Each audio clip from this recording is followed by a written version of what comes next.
Adding subscribers to MailerLite is straightforward, and you can do it in several ways. Here's a step-by-step guide. Manual addition. Log into your MailerLite account and navigate to the Subscribers tab. Click the Add Subscribers button. You will have the option to add a single subscriber manually by entering their email address, name, and any other custom fields you've set up.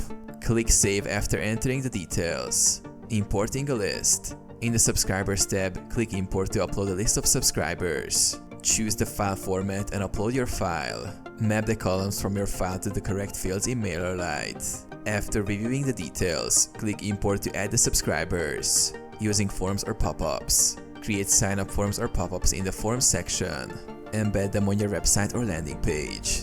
When visitors submit their details, they are automatically added as subscribers to your MailerLite list. API integration. For advanced users, MailerLite allows adding subscribers programmatically via their API, useful for custom integrations.